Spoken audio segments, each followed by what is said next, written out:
No one showed up for the birthday party of the billionaire's paralyzed son, until a black girl knocked on the door and asked softly, "Can I come in?" That simple act of kindness would set into motion a lesson in dignity and justice that the wealthiest family in Westfield would never forget. "Mom, when are my friends going to arrive?" Ethan's gentle voice echoed through the enormous hall of the Harrington estate, where bright blue balloons floated above rows of empty chairs. Victoria Harrington, one of the most powerful billionaires in the pharmaceutical industry, glanced at her diamond-encrusted watch for what felt like the 100th time. 2 hours had passed since Ethan's 7th birthday party was supposed to begin, and not a single child had come through the door. The superhero cake remained untouched, the cupcakes sat perfectly arranged, and the professional magician she had hired for a small fortune was scrolling impatiently on his phone. The truth was cruel. Ever since the car accident that left Ethan paralyzed 2 years earlier, the families of Westfield's elite had slowly stopped including him. Their excuses were always polite, but the reality was clear. They did not want their children around a boy in a wheelchair. Disability unsettled them. "They must be late," Victoria lied, adjusting her silk blouse as she watched Ethan maneuver his custom-made chair, his small arms pushing the wheels carefully. Each movement reminded her painfully of the night she lost her husband, David, in the crash that also changed Ethan's life forever. Suddenly, the sound of the doorbell rang through the mansion. Victoria almost ran to answer, her heart leaping with hope. Maybe one of Ethan's classmates had finally arrived. She pulled open the grand door and froze. Standing on the marble steps was a young black girl, no older than 8, wearing a faded pink dress with patches on the sleeves and worn sneakers that had clearly seen better days. She looked both nervous and determined, holding a tiny homemade card in her hand. "Hi, ma'am," she said politely, her dark eyes shining with sincerity. "I heard there's a birthday party here. My name's Amara. I live over in the housing block down the street." She pointed toward the cluster of apartments just beyond the iron gates of the estate. Victoria was speechless.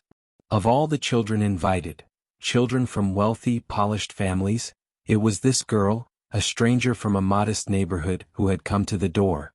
"I don't have an invitation," Amara added quickly. "But I saw the balloons and I thought maybe the birthday boy was feeling a little lonely. I promise I'll be good."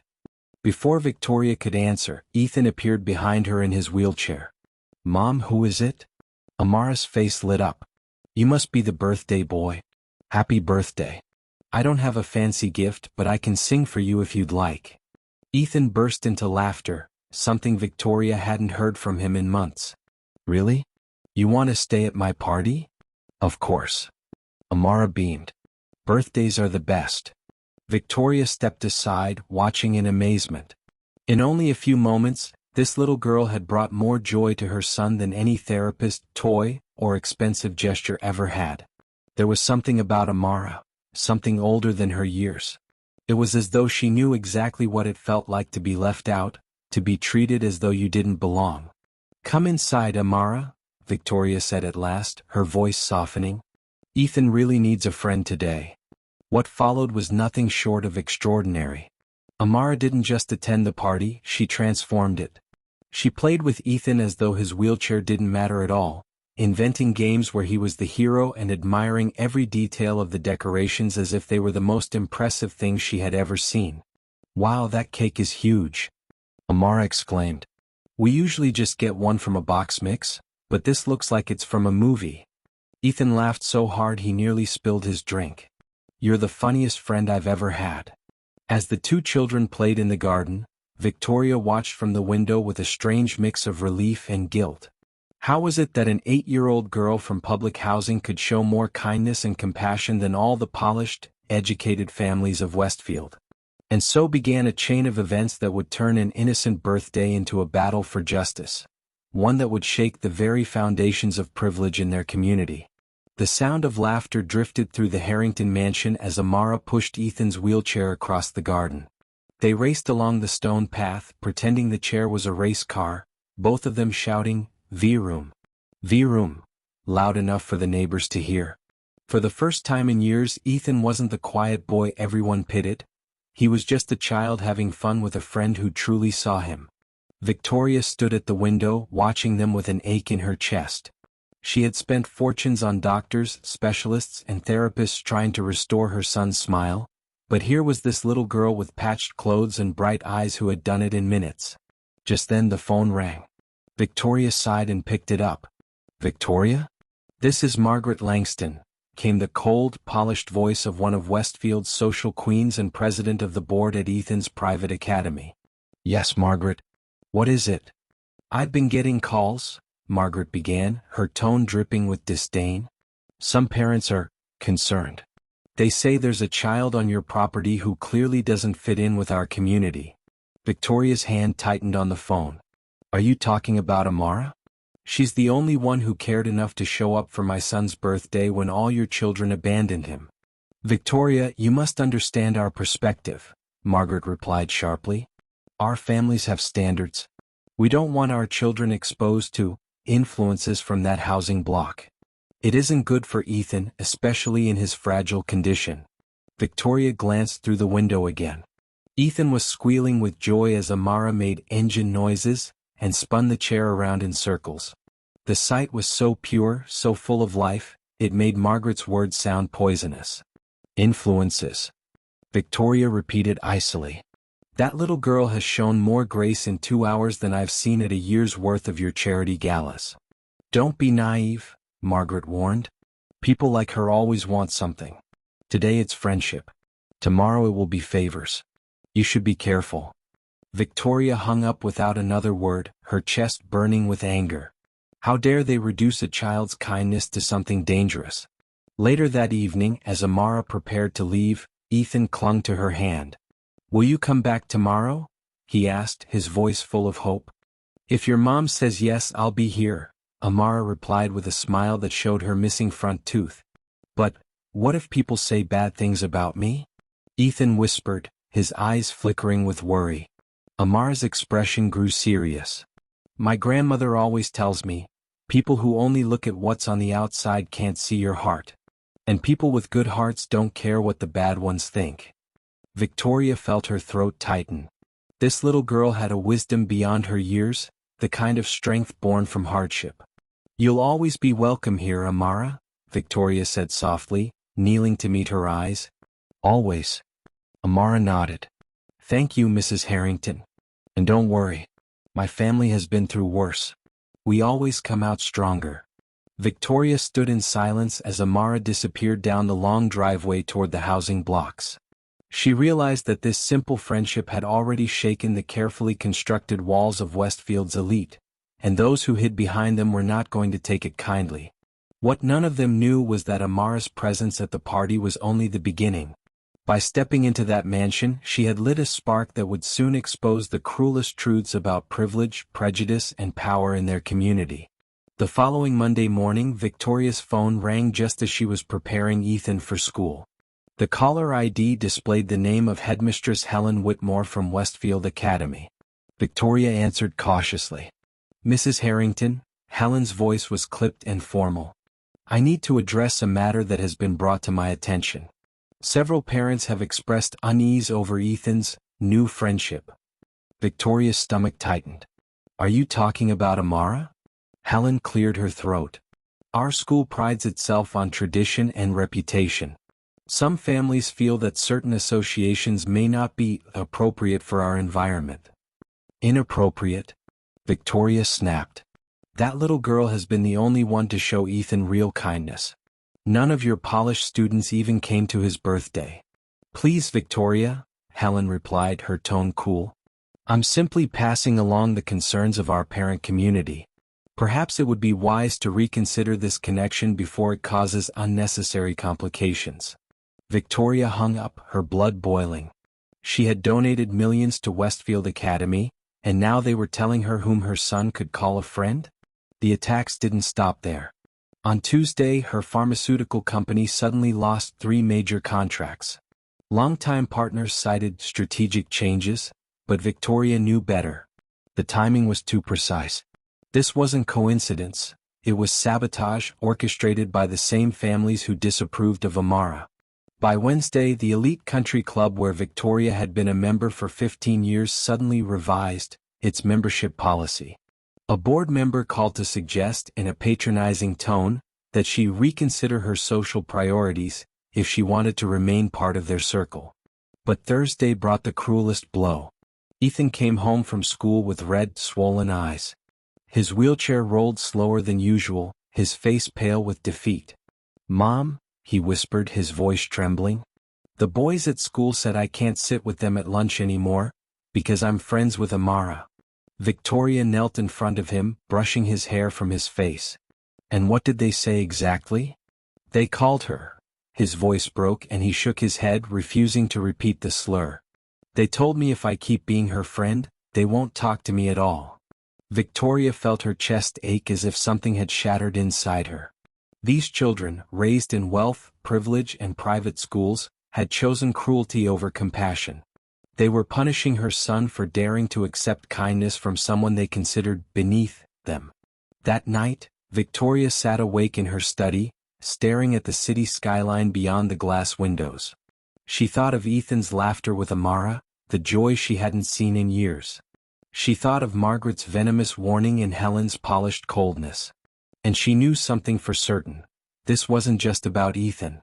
It was about people like Amara, families who lived on the other side of those iron gates, families who worked hard, dreamed big, but were treated as outsiders simply because of where they came from and how much money they didn't have. By Friday morning, Victoria made a decision that surprised even herself. Instead of driving Ethan straight to school, she steered her car toward the public housing blocks. She needed to meet the family that had raised a girl with so much strength, so much kindness, that she had managed to pierce through all of Westfield's prejudice in a single afternoon. When she knocked on the door of a modest apartment, it was Amara's grandmother who answered. Her name was Grace, a woman in her 60s with silver streaks in her dark hair and eyes that carried both weariness and wisdom. "Mrs. Harrington," she said politely, her English careful but clear. "Amara told me what happened at your son's party. Perhaps it is best if she does not visit anymore. We don't want to bring trouble to your family." Victoria shook her head firmly. "Absolutely not. Your granddaughter has given Ethan more happiness than he's had in years. I won't allow anyone to tell me she doesn't belong." Grace studied her for a long moment, then smiled faintly. "You are strong, but you must be careful. When people of power feel threatened, they strike back harder." Just then, Amara's father, Daniel, walked in from work, still in his construction uniform, his hands rough from long hours of labor. He greeted Victoria with quiet dignity, his voice steady. "Mrs. Harrington, I don't know why you've come, but I want you to understand something. We don't seek charity or pity. We've taught Amara to stand tall, even when others try to push her down. That's how she learned to be the way she is." Victoria extended her hand. "Mr. Daniels, I came here because your daughter reminded me of something I had almost forgotten, that character, kindness, and dignity matter far more than privilege. And because I want you to know, whatever storm is coming, you won't face it alone." What Victoria didn't say yet was that she had already begun gathering evidence. Every phone call, every contract loss, every calculated attack, she was documenting it all. And as a billionaire with resources beyond the imagination of Margaret Langston and her allies, she was preparing to fight back. What the Westfield elite didn't realize was that in trying to crush Ethan's friendship with Amara, they had awakened a mother who had both power and determination, and she was ready to turn the game against them. The city council chamber buzzed with quiet confidence that Monday night. 4 months, the Westfield elite had been working behind the scenes to secure approval for their latest project, tearing down the public housing blocks and replacing them with a luxury condominium. To them it was a done deal. The votes were in their pockets, the developers had lined up the contracts, and Margaret Langston sat proudly in the front row, her pearl necklace gleaming under the fluorescent lights. "Item 12, the mayor announced, barely looking up from his notes. "Final approval for the Westfield Heights redevelopment project." Margaret smiled. This was her triumph, her way of erasing families like Amara's from their neighborhood entirely. To her, they were nothing but an undesirable presence. But the doors of the chamber opened suddenly and heads turned. Victoria Harrington walked in, not alone, but flanked by Daniel and Grace, Amara's family. With them came Dr. James Carter, a respected lawyer, and 3 investigative journalists who had cameras rolling before they even sat down. Margaret's confident expression flickered. "Mrs. Harrington," the mayor stammered. "This meeting is nearly over." "Not yet," Victoria said, her voice firm but calm. "You'll want to hear this before you vote." Dr. Carter stepped forward, carrying a thick folder. "Council members, I represent families from the Westfield housing complex who are being illegally pressured to abandon their homes. The so-called redevelopment project you're about to approve is built on fraud, manipulation, and discrimination." Margaret scoffed, her voice sharp. "That's outrageous. Every family was given notice according to the law." Dr. Carter pressed a button, and the first recording played over the chamber's speakers. Margaret's own voice echoed through the room. "Make their lives so unbearable that they'll take any offer. Cut off their services, pile on fines, whatever it takes." The chamber erupted in murmurs. Margaret went pale. "That recording was obtained legally," Dr. Carter explained, "as part of a federal investigation into violations of the Fair Housing Act. For 3 months, agents have been monitoring the very people pushing this project." A second projection appeared on the screen. A string of emails between Margaret, the developer Charles Morton, and several council members. They spoke openly of removing undesirable families and ensuring the proper standards of community. Charles Morton shifted in his chair, his face flushing red. He tried to leave quietly, but 2 federal agents blocked the exit. The third piece of evidence landed like a hammer blow: doctored appraisals, falsified contracts, and proof that the properties had been intentionally undervalued to cheat residents out of their rightful homes. The chamber was dead silent until Victoria rose to speak. She stood tall, her eyes sweeping across the room filled with the very people who had tried to destroy her reputation and her son's happiness. "For weeks, you've attacked my family because my son chose to befriend a little girl you think doesn't belong. You've threatened my company, whispered lies at his school, and tried to isolate us socially. And while you did that, I was documenting every single move you made." Her voice grew sharper, each word cutting through the chamber like a blade. "You thought you could bully a child and erase families like Amara's, but what you really erased was your own humanity. And tonight you will answer for it." Gasps rippled through the audience as the final evidence was revealed. Recorded phone calls where Margaret and her allies spoke in cruel racist terms about cleaning up Westfield. "This isn't just corruption," Dr. Carter said grimly. "This is a crime against the very principles of equality and justice." Federal agents moved in as Margaret Langston, Charles Morton, and 2 council members were placed in handcuffs.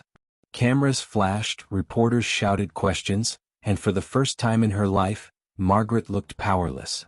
As she was escorted out, Daniel stood, his voice calm but steady.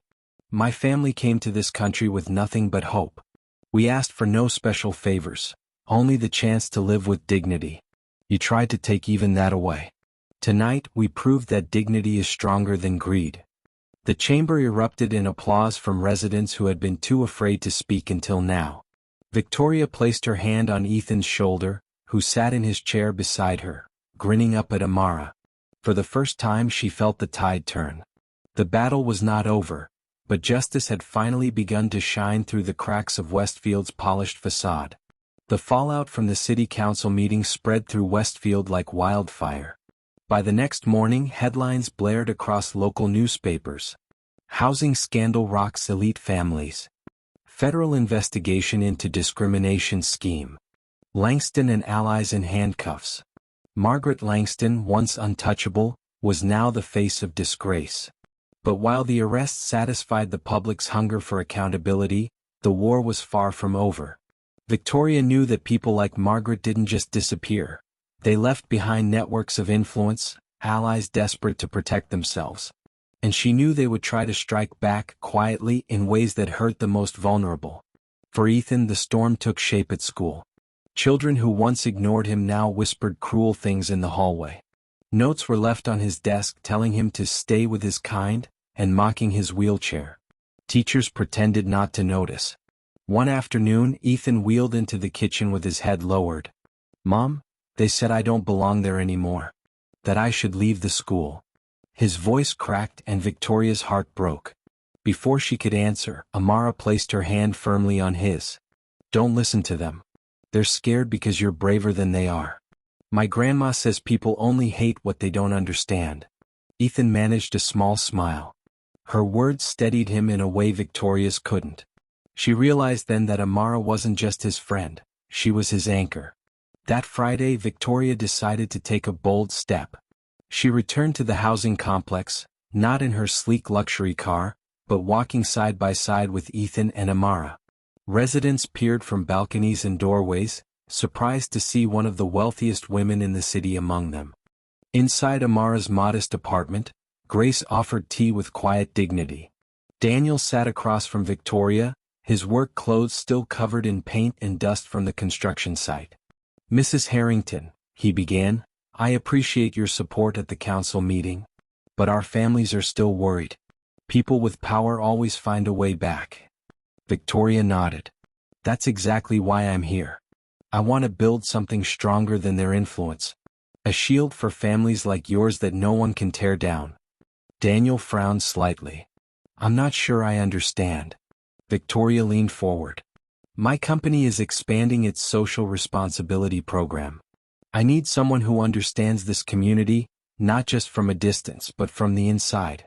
Daniel, I'd like you to lead it. His eyes widened. Me? Mrs. Harrington, I never went to college. I'm just a construction worker. You have what no degree can teach, she said firmly. Integrity. Experience. You raised a daughter who brought more joy to my son than all the elite families in this town combined. That's the kind of leadership I need. Grace's eyes filled with tears. Why would you do this for us? Victoria's voice softened. Because your family reminded me of who I used to be, before I let privilege blind me. And because I owe it to Ethan to fight for the kind of world where friends like him and Amara don't have to defend their right to simply be together. Daniel hesitated, then slowly nodded. If it will help the families here, I'll do it. Victoria extended her hand across the table, and he shook it firmly. What she didn't reveal just yet was that her lawyers had uncovered something far bigger than a housing scam.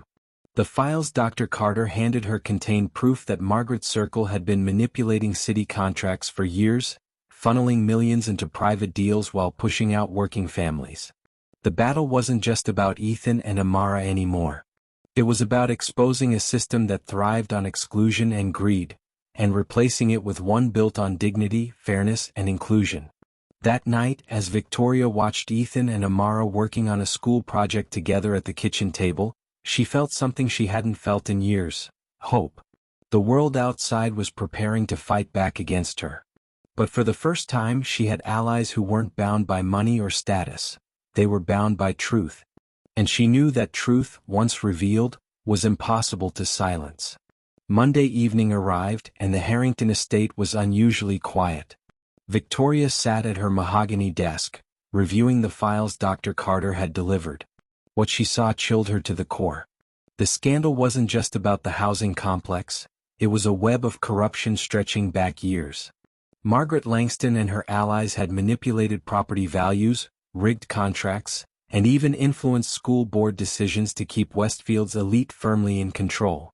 Families like Amara's weren't just being pushed aside, they were being deliberately erased from the city's future. Victoria leaned back, thinking about the faces of the children who played outside the housing blocks.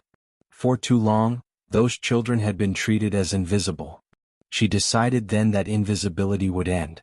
The very next day she invited journalists, federal housing representatives, and community leaders to tour the neighborhood. Cameras captured what the elite had tried to hide: families working hard, children studying at kitchen tables, grandparents tending small gardens outside aging apartment buildings. These weren't criminals or burdens. They were the beating heart of Westfield.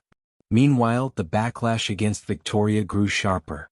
Anonymous letters arrived at her office warning her to stay in her lane. Old business partners withdrew from projects, claiming bad publicity. Some even whispered that she was losing her mind, choosing to defend outsiders, at the cost of her reputation. But Victoria didn't flinch. She had resources her enemies hadn't counted on. Her company's legal department was now working full-time, uncovering layers of fraud connected to Margaret's circle. Each discovery added fuel to the fire that was about to consume the so-called high society of Westfield. Ethan, however, bore the brunt of the hostility at school. By Wednesday, the bullying had escalated. One boy shoved his wheelchair so hard that Ethan nearly tipped over. Laughter echoed through the hallway, but Amara stood in front of him like a shield. "Touch him again," she said fiercely, "and you'll answer to me." Her small voice carried such authority that the boys backed off, muttering insults as they retreated. Ethan looked up at her, his eyes shining with admiration. "You're braver than anyone I know," he whispered. Amara smiled. "Brave doesn't mean you're not scared. It means you don't let fear stop you." That evening, Ethan told his mother what had happened. Victoria's fury simmered, but she realized something important. Amara wasn't just defending Ethan. She was teaching him how to stand tall, even from his chair. By Friday, the tension reached its peak. Victoria walked into the city council chambers again, but this time she wasn't alone. Dozens of families from the housing complex filled the seats behind her. Grace and Daniel stood proudly in the front row, and Amara clutched Ethan's hand as cameras turned their way. Victoria addressed the council directly. "You tried to silence these families. You tried to erase them. But tonight, their voices will be heard." Dr. Carter stepped forward with a new set of evidence. Bank transfers linking Margaret's circle to secret offshore accounts, emails detailing bribes to city officials, and proof that several school board members had been paid to enforce discriminatory policies. The room erupted in gasps. This wasn't just corruption, it was organized exploitation. The mayor shifted uncomfortably, realizing the ground was slipping beneath him. "Mrs. Harrington, these are serious accusations." "They're not accusations," Victoria interrupted firmly. "They're facts. And the federal agents standing in the back of this room are here to make sure justice is served." Reporters scribbled frantically as agents stepped forward, collecting documents and escorting officials out in handcuffs. Ethan squeezed Amara's hand, whispering, "We're winning, aren't we?" Amara nodded, her eyes glowing with quiet pride. This is just the beginning. For the first time, Victoria felt the tide fully shift. What began as one little girl's act of kindness had now become a movement powerful enough to shatter the walls of privilege and force the city to confront its own corruption. And deep down she knew, the fight was only halfway done. The days following the second council meeting felt like living inside a storm. Every newspaper carried the story of corruption at the highest levels of Westfield society. TV anchors replayed the recordings of Margaret Langston's venomous words, her voice a permanent stain on the reputation she once guarded so carefully. But while the scandal rattled the elite, the retaliation grew more personal for Victoria and her family. On Monday morning, she arrived at her office to find protesters outside, hired voices shouting that she was betraying her own class and destroying the economy. Overnight, her company's stock had dipped, a clear sign that powerful investors were pulling strings to punish her. Her board of directors called an emergency meeting. "Victoria," one member said sharply, "you're turning this company into a target. We can't risk our future on some personal crusade." Victoria looked them straight in the eyes. "This isn't a crusade. It's justice. If you can't see that, you're free to walk away." But this company was built to save lives, not destroy them. Half the board members shifted uncomfortably. They weren't used to being challenged by the very woman who had built their wealth. Meanwhile, at school, Ethan's isolation reached a breaking point. The same children who once ignored him now taunted him openly. Notes were shoved in his backpack, cruel words hissed behind his back. On Wednesday he came home in tears, his small hands trembling on the wheels of his chair. "Mom," he whispered, "maybe they're right. Maybe Amara doesn't belong here. Maybe I don't either." Victoria knelt beside him, fighting the lump in her throat. "Ethan, listen to me. You belong anywhere you want to be. And Amara belongs too, because true worth has nothing to do with money or privilege. It's about character, and that's something they can't take from you." Amara, who had been sitting quietly nearby, leaned closer. "Ethan, my grandma says when people show you their hearts, believe them. Your classmates showed you theirs. Now you show them yours, stronger, kinder, better." Her words lit a spark in him. For the first time, Ethan didn't feel like the boy who needed protection. He felt like someone who could fight back in his own way. That weekend, Victoria invited Daniel, Grace, and Amara to the estate. Over dinner, she revealed her plan. "I'm not stopping at exposing corruption," she said firmly. "We're going to rebuild this city from the ground up. Real schools, real clinics, real housing programs. And Daniel, I want you to lead the first project." Daniel stared at her in disbelief. "Me? Mrs. Harrington, I don't have the credentials for something like that." Victoria smiled. "Credentials don't build trust. Integrity does. You've raised a daughter who taught my son more about strength than anyone I know. That's all the qualification I need." Grace placed her hand on Daniel's arm, her eyes glistening with pride. "She's right. You've carried this family through every hardship. Now carry the community too." Daniel swallowed hard, then nodded slowly. "If it helps people like us, I'll do it." The following Monday, a press conference was held in front of the newly renovated community center, funded directly by Harrington Pharmaceuticals. Victoria announced the launch of a groundbreaking initiative. For every high-cost prescription sold, an identical medication would be provided free to low-income families. The press erupted with questions, but the image that stole the spotlight wasn't Victoria at the podium. It was Ethan and Amara side by side, holding hands as symbols of a friendship stronger than prejudice. For every headline that painted Victoria as reckless, there was another that called her brave.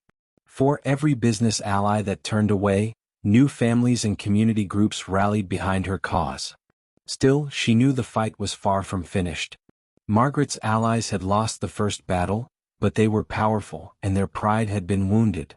They would not go down quietly. As Victoria looked out over the crowd of reporters, residents, and children playing on the lawn of the new center, she made a silent promise. Whatever came next, she would not stop. Because what began as a friendship between a paralyzed boy and a black girl had grown into a movement no one could silence. 6 months after the scandal, Westfield no longer looked the same. The luxury project Margaret Langston had once championed was dead. Instead, the housing complex she wanted to destroy had been transformed into a thriving community center. Its walls, freshly painted in bright colors, now held classrooms for after-school programs, a free medical clinic, and a library where children from every background studied side by side. Victoria watched the transformation with pride, but she knew none of it would have happened without Daniel. He had stepped into his new role as director of community programs with a determination that surprised even him. Every day he walked the neighborhood, listening to residents, hiring local workers for renovations, and making sure the promises made in front of the cameras turned into real results. Grace became a volunteer teacher at the center, tutoring immigrant families in English and helping them navigate citizenship paperwork. Amara, with her sharp wit and boundless energy, quickly became the face of the center's youth programs. She organized reading circles, games for younger kids, and even convinced older teenagers to mentor the little ones. And then there was Ethan. No longer the lonely boy waiting for invitations that never came, he now had a circle of true friends. Kids from both the housing blocks and his private school who finally began to see him for who he really was. His wheelchair was no longer the first thing people noticed. His laughter was. But while the community blossomed, the fall of Margaret Langston and her allies grew darker by the day. Margaret had lost everything: her home, her position on the school board, her social standing. Once welcomed at every gala, she now walked the streets avoiding eye contact, her former friends turning away with embarrassment. Her children, ashamed by her crimes, cut ties completely. Charles Morton, the developer who had orchestrated much of the scheme, was serving an 8-year federal sentence. His company had collapsed, and his once lavish lifestyle had evaporated. And Mayor Anderson, forced to resign in disgrace, was facing ongoing federal investigations. His name had become synonymous with corruption. For Westfield, the message was clear: the old power structure had crumbled. Still, for Victoria, the real victory wasn't in watching her rivals fall. It was in seeing what grew in their place. At Ethan's school, changes were just as visible. The board of directors, once dominated by wealthy families, had been reshaped after several resignations. A new principal, Dr. James Patterson, a black educator with a PhD in inclusive education, was brought in to lead. He expanded scholarship programs, cracked down on bullying, and transformed the academy into a model of diversity and respect. Ethan and Amara thrived. Together, they presented a project on friendship and inclusion at the state education conference. Their presentation, delivered with a mix of humor and honesty, drew standing ovations. Teachers across the state requested copies to share with their students. One evening, as Victoria sat in the garden, Ethan rolled up beside her, Amara at his side. They were holding a certificate. Their science fair project had won first place. "Mom," Ethan said proudly, "Amara and I are going to represent our school at the state fair." Victoria smiled, tears in her eyes. "I'm so proud of both of you." Amara grinned, her eyes sparkling. "We did it together. That's how everything should be." Victoria looked at them, two children from worlds that had once been separated by iron gates and prejudice, now united in a way no amount of money or hatred could undo. It struck her that the true wealth of Westfield was never its mansions or country clubs. It was in the courage of children like these two, who had shown an entire community what real friendship and justice looked like. But even as the city began to heal, Victoria sensed one thing: there were still shadows lurking. Power never surrendered easily, and there were those in the old circles of privilege who quietly whispered about revenge. The fight wasn't over. But this time Victoria wasn't standing alone. She had allies. She had the truth. And most importantly, she had Ethan and Amara, proof that even in a world built on walls, kindness could break through every barrier. By winter, Westfield was nearly unrecognizable. The new community center was thriving, Ethan and Amara were celebrated as symbols of inclusion, and Victoria's company had become a national model of corporate responsibility. Yet beneath the surface, resentment still brewed. The old guard of Westfield, those who had not been arrested but had lost their influence, met quietly in country houses and private clubs outside the city. They whispered about taking back control, and how Victoria Harrington had betrayed her own kind. One evening, Victoria received an anonymous letter slipped under her office door. It read in neat, typed words: "You may have won a battle, but you will not win the war. Walk away before we ruin everything you love." Victoria read the words in silence, her jaw tightening. She had expected something like this. The question wasn't if they would strike again, it was when. That same week, her company was hit with a false whistleblower complaint, accusing her of mismanaging funds in her new social programs. Reporters camped outside her headquarters, hungry for scandal. At Ethan's school, rumors began spreading that his science fair victory was bought by his mother's wealth. Cruel whispers followed him in the hallways: "Rich boy in a wheelchair. He couldn't win without his mom's money." Ethan came home furious, tears streaming down his face. "Mom, why are they doing this? We didn't cheat. Amara and I worked harder than anyone." Amara, sitting beside him, clenched her fists. "They're scared of us, Ethan. That's why they lie. But lies can't beat the truth forever." Victoria placed a steady hand on both their shoulders. "They'll try everything to make us doubt ourselves. But the stronger their lies, the louder our truth has to be." She was right. Days later, Dr. Carter revealed that the whistleblower complaint had been planted by a PR firm secretly funded by the remaining elite families. Victoria released the evidence publicly, exposing the smear campaign before it gained traction. The backlash against the conspirators was swift. Even among Westfield's wealthy, patience was running thin. Businesses pulled away from the troublemakers, unwilling to be dragged into their vendetta. But the fight took its toll. Late one night, as Victoria worked in her study, Ethan rolled in quietly. "Mom," he said softly, "is it always going to be like this? Every time we win, they try to tear us down again." Victoria closed her laptop and looked at her son, her heart aching. "Maybe, sweetheart. But remember something important. Every time they attack us, they show the world exactly who they are. And every time we stand strong, we show the world who we are." Ethan thought about her words for a moment, then nodded slowly. "Then we'll keep standing. Together." Amara's grandmother Grace added her own wisdom the next day when Victoria visited the housing block. Mrs. Harrington, she said, her voice calm but firm, power built on fear is fragile. Power built on love endures. Don't let them trick you into thinking their anger is strength. It is only weakness in disguise. Victoria held on to those words. She knew the elite were running out of weapons, but desperation often made people dangerous. The following week, an unexpected phone call came that would change everything. It was a journalist from a national newspaper. "Mrs. Harrington," he said, "we're preparing a story on your fight against discrimination in Westfield. But we've also uncovered something else. Documents linking several elite families to illegal land grabs across 3 neighboring towns. The same playbook they used here repeated again and again." Victoria's heart raced. The battle wasn't local anymore, it was bigger than she ever imagined. What began as one birthday party, one act of kindness, had exposed a network of corruption spanning far beyond Westfield. The question now was, did she have the courage to fight it on a larger stage? As she looked across the garden, where Ethan and Amara were laughing together under the winter sky, she already knew the answer. The fight wasn't just hers anymore, it belonged to every family who had been silenced, every child who had been excluded.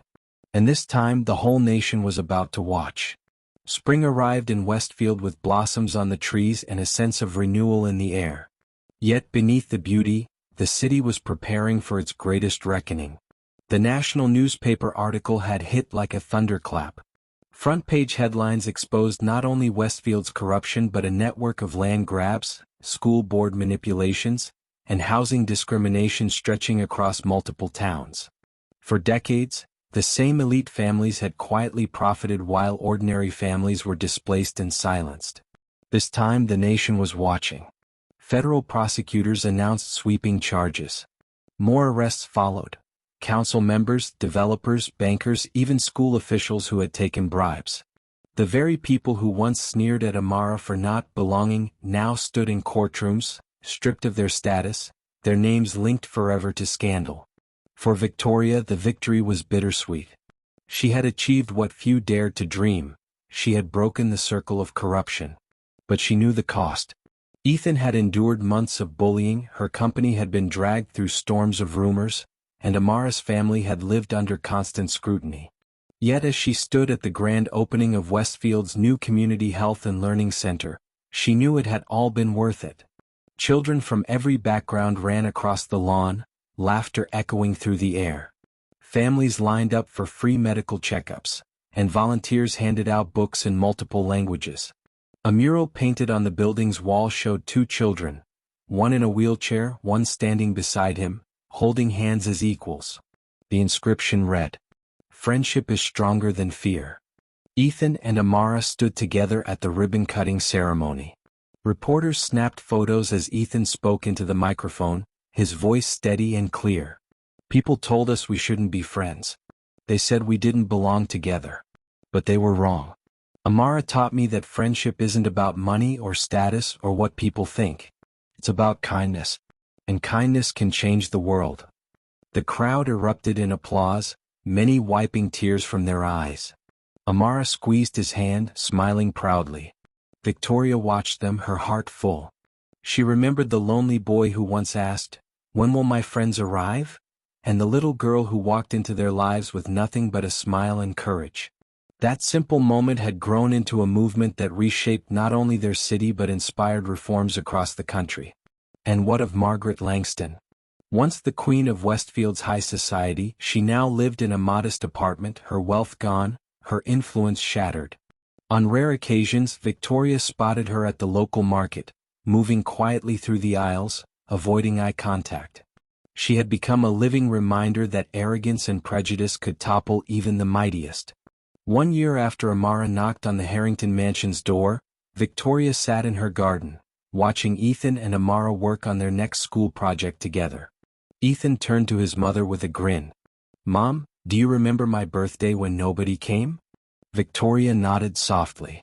"Of course. I thought it was the worst day of my life," he continued. "But really it was the best. Because if they had come, I never would have met Amara." Amara laughed, nudging him playfully. "See? Sometimes being left out is just life's way of pointing you toward the right people." Victoria's eyes welled with tears. They had discovered a truth many adults spent lifetimes chasing. Real wealth had nothing to do with money or power. It was found in character, in courage, in the way people treated each other when no one else was watching. And in that garden, surrounded by laughter and hope, she realized something deeper. The greatest justice was not watching her enemies fall. It was building a world where their prejudice could no longer survive. The story of Ethan and Amara had started as a lonely birthday. But it had ended as proof that kindness, when given freely, could ripple outward until it shook the foundations of an entire society. Sometimes the smallest acts spark the greatest revolutions.